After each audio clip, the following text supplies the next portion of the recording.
welcome to AP Biology Crash Course. Today we're going to learn about DNA.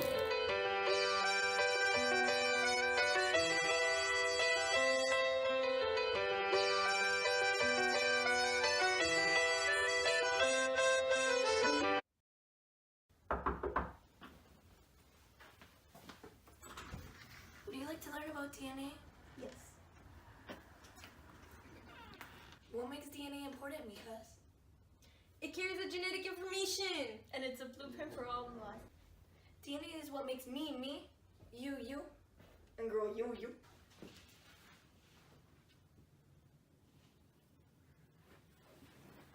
Do you know the history of DNA? Looking back at molecular life in the 1800s, a Swiss chemist, Friedrich Mischer, was doing research on white blood cells. He found an unknown substance in which he called nucleic. He had discovered the molecular basis of all life, DNA! Rosalind Franklin was also one of the contributors to the discovery of DNA. She took the first photograph of the double helix structure of DNA. She did this by exposing herself to a lot of radiation. Because she used X-ray diffraction, sadly ending her life on April 16, 1958. Through careful experimentation, Chargaff discovered two rules that helped lead to the discovery of the double helix structure of DNA. The first rule was that in DNA, the number of guanine units is equal to the number of cytosine units, and the number of adenine units is equal to the number of thymine units. This hinted at the base pair makeup of DNA. The second rule was that the relative amounts of guanine, cytosine, adenine, and thymine bases vary from one species to another. This hinted that DNA, rather than protein, could be genetic material. Adenine binds with thymine and cytosine binds with guanine.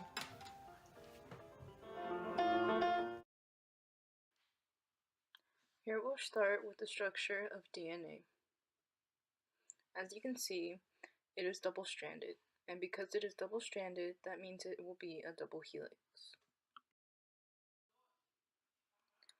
There are base pairs inside of each DNA double helix strands.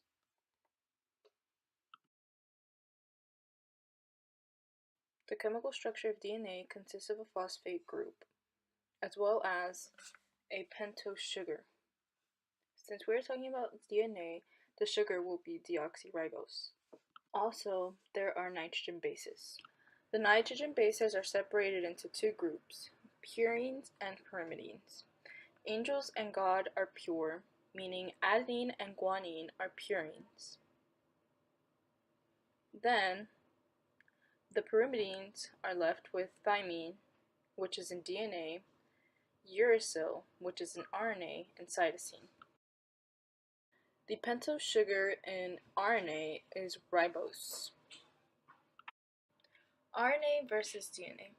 There are multiple differences between RNA and DNA. For instance, their sugar. RNA is composed of ribose sugar, while DNA is composed of deoxyribose sugar. In their bases, there are also differences. For example, RNA is composed of adenine, guanine, uracil, and cytosine, while DNA is composed of adenine, guanine, thymine, and cytosine. RNA is single-stranded, while DNA is double-stranded with the base pairing. Also, RNA has no helix, while DNA does. According to Chargaff's rules, which states that A binds to T and G binds to C, is called complementary base pairing. This anti-parallel pairing arrangement of the two strands ensures that the bases are oriented properly so that they can interact. DNA is read from 3' to 5', and it is replicated from 5' to 3', which demonstrates that DNA is anti-parallel.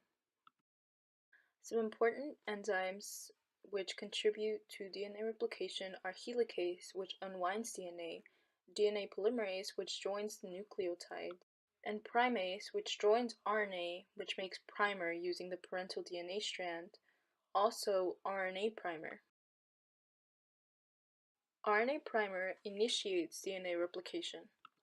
Since DNA is antiparallel, what would the new base pair be for 3' ACC GAT 5'? The new pair would be 5' TGG CTA 3'. In DNA replication, helicase comes in and unwinds the DNA. The area in between is called the replication fork. The leading strand, which is read from 5' to 3', is on top, and the lagging strand, 3' to 5', is at the bottom. Then RNA primase comes in, and it's only needed once at the beginning for the leading strand. This adds new nucleotides to the chain. After, DNA polymerase follows and finishes the job. With the lagging strand, it's more difficult since DNA polymerase can only copy strands in the 5' to 3' direction, so RNA polymerase lays few RNA primers, so DNA polymerase works back. These are Okazaki fragments since it starts with the RNA primer. Well, guess who's back from her potty break? Who are you guys? I had to replace you. You took too long. You guys are like Watson and Crick to Roseland. Keep my text. Talking about Watson and Crick. Let's see, shall we?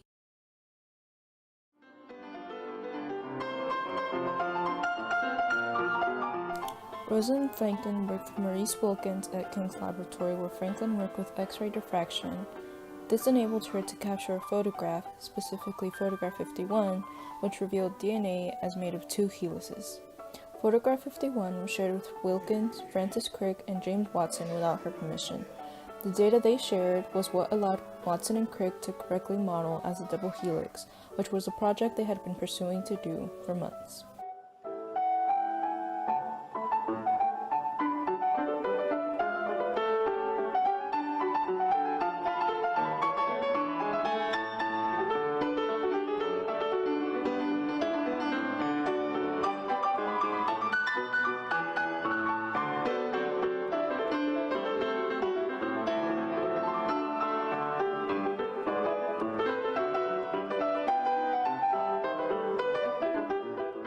Watson, Crick, and Wilkins received the Nobel Prize in Medicine in 1962 for their work, only 4 years after Franklin died from ovarian cancer.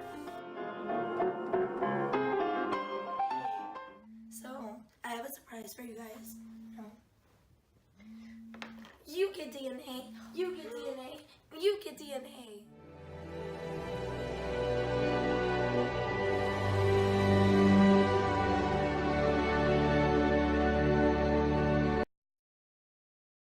Don't forget to get your copy of Miss Jordan's book titled Flowers in Winter, which you can find on Amazon.